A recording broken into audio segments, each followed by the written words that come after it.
ये प्रोटेस्ट के हवाले से कुछ जो बैकग्राउंड नॉलेज है, अभी थोड़ी देर पहले मैंने बैरिस्टर गौर से भी रब्ता करने की कोशिश की तो उनकी जानिब से कहा गया कि वो अडियाला के बाहर मौजूद है और वो शायद कोशिश कर रहे हैं कि उनकी खान साहब से जो है वो मुलाकात हो जाए। वकार ये बताइए कि बैकडोर में ज़ाहिर है कहीं ना कहीं तो रब्ते हुए, हुकूमत ये कह रही है इस्टेब्लिशमेंट के साथ कोई बराह रास्त रब्ते नहीं है, लेकिन राना सनाउल्लाह भी इस तरह के जेस्चर दे रहे थे।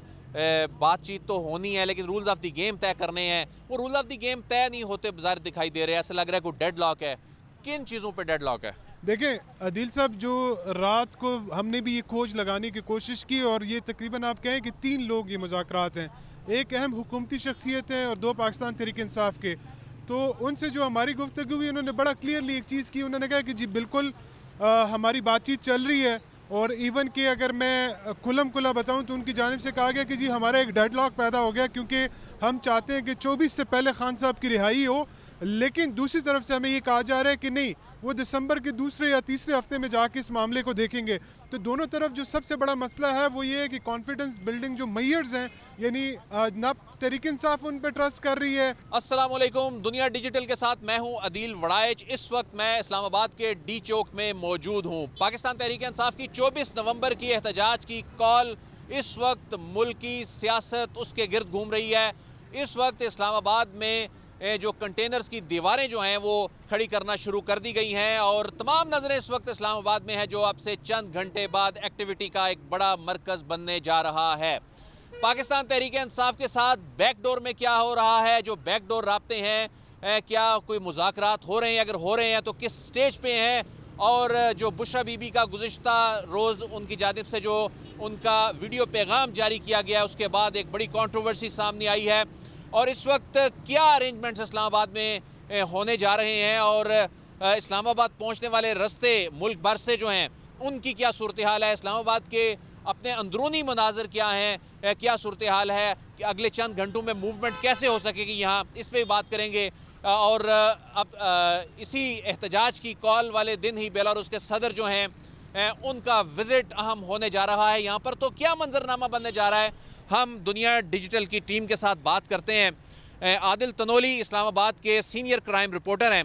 सबसे पहले आदिल से जानते हैं कि आदिल साहब ये बताएं कि ये मूवमेंट जो है, शहरी जानना चाहते हैं, लोग जानना चाहते हैं कि कितनी रिस्ट्रिक्टेड मूवमेंट हो चुकी है या अभी हो रही है, और मुकम्मल क्या इस्लामाबाद को सील करने जा रहे हैं और अतराफ़ के इलाकों को, रावलपिंडी को और GT रोड को, मोटरवे को क्या होने जा रहा है, और सिक्योरिटी के क्या अरेंजमेंट्स जो हैं वो दिखाई दे रहे हैं। बहुत शुक्रिया बड़ाई साहब। सर, पहली बात तो ये है कि शहर को मुकम्मल तौर पे लॉकडाउन कर दिया जाएगा कल रात। ये प्लान जो है इस्लामाबाद पुलिस की जानब से और इंतज़ामिया की तरफ से जो है फ़ाइनल कर दिया गया है। पिंडी की जो बात है, पिंडी को भी बंद किया जाएगा, लेकिन ख़ास तौर तो जो है वो इस्लामाबाद पर है। रवात से टी चौक से सील होगा, इसी तरह टक्सला का जो कटी पहाड़ी का मकाम है वहाँ से सील होगा शहर। 26 नंबर से 12 को का मकाम, दाखिली रास्ते तो सील होने ही होने हैं। इसके अलावा जो रेड जोन है, रेड जोन का सिर्फ एक रास्ता जो है उसको खुला छोड़ेंगे, वो भी सारा सील कर दिया जाएगा। FC जो मंगवानी थी 30 प्लाटूनें जो हैं वो FC की मंगवा दी गई हैं। इसी तरह तकरीबन 20,000 के करीब जिनमें अफसरान भी शामिल हैं। इस पर ख़ास बात यह है कि पंजाब से जो नफरी बुलाई है उसके साथ उनके अफसरान भी बुलाए हैं, DPOs भी बुलाए हैं और RPOs भी इस वजह से बुलाए गए हैं कि ऑपरेशन के दौरान, मुजाहिरीन को रोकने के दौरान जो बाहर की नफरी होती है उनके ऊपर उनके सुपरविजन अफसर नहीं होते, तो इस वजह से वो लोग अक्सर जो है अपनी ड्यूटी में मौजूद नहीं होते या आगे नहीं बढ़ रहे होते। ये हम वकार से वैसे जानेंगे कि PTI की स्ट्रेटजी क्या है, लेकिन आप ये बताएं कि इंतज़ामिया की जो स्ट्रेटजी है ये तो पूरी तरह तैयार नज़र आ रहे हैं। इसका मतलब है कि खुदा न खास्ता कोई क्या इनके पास ऐसी रिपोर्ट्स हैं कि कोई तसादुम हो सकता है बड़ा, जिसकी वजह से इतनी नफरी और इस मरतबा अफसर भी बुला लिए गए? देखें, ये तो स्पेशल ब्रांच की और दीगर खुफिया अदारों की मुकम्मल रिपोर्ट जो है वो पुलिस के पास मौजूद हैं। 3 दिन से आप भी देख रहे हैं जितना भी ये KP के साथ टच इलाका है, जिस तरह के तरनोल, संजानी, यहाँ पर डेली बेसिस पे ऑपरेशन हो रहे हैं। वहाँ पर बड़ी तादाद में ऐसे अफगान महाजरीन हैं जो पहले भी इस तरह के एहतजाज में शामिल हुए हैं, जो इलीगल तौर पर यहाँ पर क़याम पजीर हैं। उन लोगों को भी अरेस्ट किया गया और उसके साथ जो PTI के जो मुतरक कारकुन थे वो भी अभी तक पुलिस की हिरासत में, सैकड़ों की तादाद में वो लोग पकड़े गए हैं। इसी तरह अगर कोई जो मकामी लीडरशिप है उनके घरों के ऊपर भी, उनके जो फार्म हाउस हैं वहाँ पर भी पुलिस रेड कर रही है, क्योंकि जिस तरह की PTI की जानब से ये बताया जा रहा है कि हमारे कारकुन वहाँ पर पहुँच गए हैं। तो उस तरह के भी अगर पुलिस के हाथ, बताइए, लोग ये जानना चाह रहे हैं मोबाइल फ़ोन सर्विस जो है वो मोहसिन नकवी साहब कल कह रहे थे कि शायद आज रात या कल ये फैसला होगा। मोबाइल बंद होंगे, पंजाब में बंद होंगे, मुल्क भर में बंद होंगे, सिर्फ इस्लामाबाद में बंद होंगे, क्या सूरत हाल वजारत दाखिला जो है इस वक्त बता रही है? हाँ, मोबाइल सर्विस जो है उसको तो जिस तरह पिछले एहतजाज में बंद किया था, इस बार भी बंद किया जाएगा। दूसरी बात यह है, वाईफाई इंटरनेट बातें इसकी भी चल रही हैं कि मैं भी इसको भी बंद कर दिया जाए, लेकिन अभी तक इसका कोई हतमी फ़ैसला नहीं हो सका। लेकिन मोबाइल सर्विस जो है वो कल शाम से, उसका ये बताया है कि कल शाम के बाद जो है मोबाइल सर्विस जो है वो बंद कर दी जाएगी और उसके बाद जो है तमाम शहर बंद होगा। किसी को भी जो है फोर्सेस अंदर किसी सूरत जो है वो इस बार जलसा जुलूस रैली की इजाज़त नहीं। इस बात के भी खदशा है कि ये मामला 24 नवंबर की कॉल है, तो ये मामला कहीं आगे भी बढ़ सकता है, कोई 25-26 तक भी जा सकता है। अरेंजमेंट्स उसके मुताबिक किए हैं या सिर्फ ये एक दिन के लिए अरेंजमेंट्स हैं? ये अरेंजमेंट जो किए हैं ये तो फिल वक्त इन्होंने 24 को किसी भी सूरत जी इस्लामाबाद में दाखिल नहीं होने देना उस वक्त हैं, लेकिन ये टाइम पीरियड आगे भी बढ़ेगा। अगर पीटीआई की जानब से कोई कॉल दी जाती है कि हमने इधर धरना ही देना है, इधर बैठना ही है, क्योंकि ये एक खबर ये भी पता चली थी कि 2 रोज़ पहले परसों शाम को इस बात के ऊपर डेडलॉक हो गया था, बातें इनकी क्लियर हो गई थी। पीटीआई ने कह दिया था कि हम एहतजाज करेंगे और इस्लामाबाद पहुँच के डी चौक पर करेंगे। रियासत की जानब से बिल्कुल क्लियर इंस्ट्रक्शन दे दी गई हैं कि इस सूरत हाल में किसी सूरत भी जो है वो डी चौक नहीं पहुंचने दिया जाएगा। तो इसी वजह से पुलिस इंतज़ामिया इदारों ने अपनी तैयारी जो है वो पूरी कर ली है ताकि इस्लामाबाद के अंदर दाखिल ही ना होने दिया जाए। पुलिस और इंतज़ामिया ने, हुकूमत ने अपनी तैयारी मुकम्मल कर ली है। पाकिस्तान तहरीक इंसाफ इस वक्त क्या सोच रही है, क्या तैयारी है, क्या प्लान है? वकार सैयद पाकिस्तान तहरीक इंसाफ को कवर करते हैं। वकार साहब ये बताएं कि पाकिस्तान तहरीक इंसाफ एक दिन का प्लान लेकर आ रही है या वो कोई लॉन्ग टर्म प्लान नज़र आ रहा है? देखिए, ये बात तो बड़ी क्लियर है और उनके लीडर्स भी ये बात कर चुके हैं कि वो यहाँ पे धरने के लिए आ रहे हैं। मतलब वो ऐसा नहीं होगा, क्योंकि उनकी जो खान साहब की जो बहनें हैं उनके अगर आप सुने या जो वकला उनसे मिल के आ रहे हैं, क्योंकि डेली बेसिस पे आजकल केसेस हो रहे हैं, तो एक बात को बार बार रिपीट कर रहे हैं और वो ये कर रहे हैं जब तक खान की रिहाई नहीं होती हम नहीं जाते।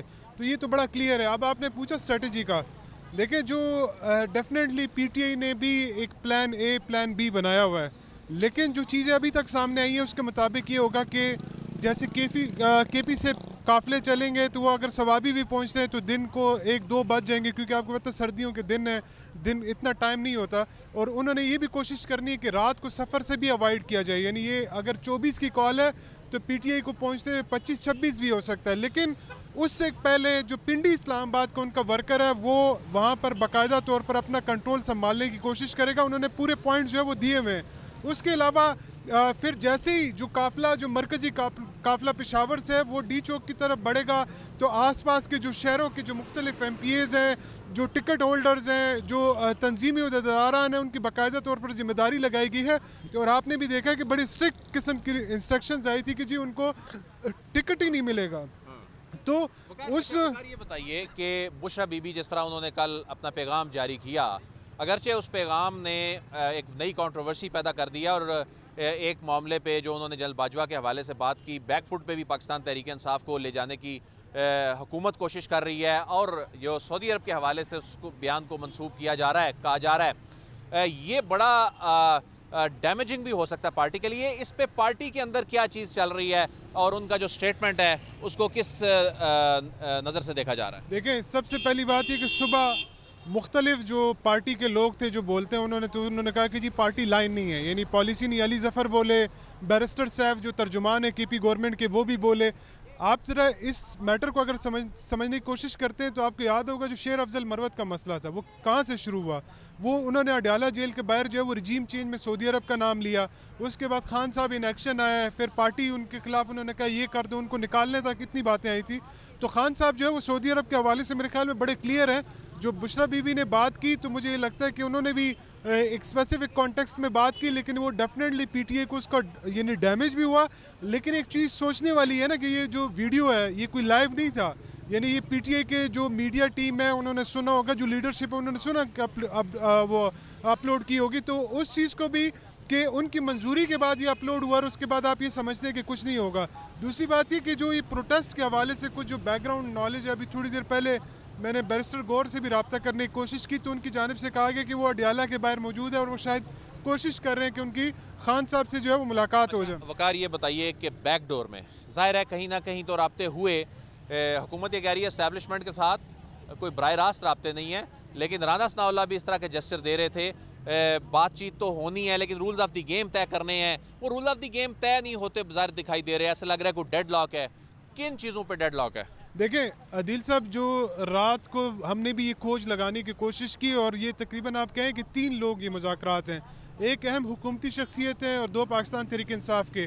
तो उनसे जो हमारी गुफ्तगू हुई, उन्होंने बड़ा क्लियरली एक चीज़ की। उन्होंने कहा कि जी बिल्कुल हमारी बातचीत चल रही है और इवन कि अगर मैं खुलम खुला बताऊं तो उनकी जानिब से कहा गया कि जी हमारा एक डेडलॉक पैदा हो गया क्योंकि हम चाहते हैं कि 24 से पहले खान साहब की रिहाई हो, लेकिन दूसरी तरफ से हमें ये कहा जा रहा है कि नहीं, वो दिसंबर के दूसरे या तीसरे हफ्ते में जाके इस मामले को देखेंगे। तो दोनों तरफ जो सबसे बड़ा मसला है वो ये है कि कॉन्फिडेंस बिल्डिंग जो मेयर्स हैं, यानी ना तहरीक इंसाफ उन पर ट्रस्ट कर रही है ना वो पाकिस्तान तहरीक इंसाफ पे ट्रस्ट कर रहे हैं। और आपने खान साहब के पिछले 2-3 दिनों के जो बयानात हैं वो भी आपने सुने होंगे, तो उसमें भी आपको ये तासुर मिला होगा कि कहीं ना कहीं बातचीत चल रही, बल्कि अब तो ये बड़ी वाजी चीज़ हो गई है। मतलब ये तो डिबेटेबल नहीं, अब लोग सिर्फ ये देखना चाह रहे हैं क्या ये आगे किस तरह जा रहे हैं। जो आज का दिन है ये भी बड़ा अहम है। देखें, अली अमीन गंडापुर, बैरिस्टर गौर 2 दिन लगातार कंसेक्टिव 2-2 घंटे की मीटिंग करते हैं खान साहब के साथ। अब वो क्या तासुर है आपको पता है कि यहाँ पर जब SCO हो रही थी उन्होंने कहा 10-14 दिन उन्होंने कहा मीटिंग ही नहीं है। ये हाई कोर्ट गए, इन्होंने प्रोटेस्ट कॉल की, सब कुछ किया, नहीं होने दिया। तो मतलब ये कि गवर्नमेंट भी कहीं ना कहीं उनको फैसिलिटेट कर रही थी।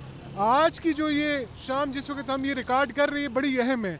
उसकी वजह यह है कि जो पाकिस्तान तहरीक इंसाफ के जो सोर्स हैं, जो ज़िम्मेदार ज़रा हैं, वो हमें ये बता रहे हैं कि हो सकता है क्योंकि ये पाकिस्तान तहरीक इंसाफ ने इस वक्त मोबिलाइजेशन भी ज़्यादा की है और जो उनका प्लान है, अगर वो उस प्लान पे कामयाब होते हैं तो यकीनी तौर पर ये जो हुकूमत के लिए बड़ा मुश्किल हो जाएगा, क्योंकि उन्होंने अहम शाहराएँ भी बंद करनी है, पब्लिक को भी जो है वो रोड पे लेके आना। और दूसरी बात है उनका एक्सपीरियंस भी रहा है माजी में। ये एक आम होगा कि पंजाब किस तरह रिस्पॉन्ड करता है। KP से तो लोग आते ही हैं, अली अमीन गंडापुर का भी इम्तिहान है, वो विकेट के दोनों तरफ आमतौर पर खेल रहे होते हैं, लेकिन इस दफ़ा पता नहीं उनकी क्या सूरत हाल बनती है। आप समझते हैं कि वो डी चौक आकर बैठेंगे?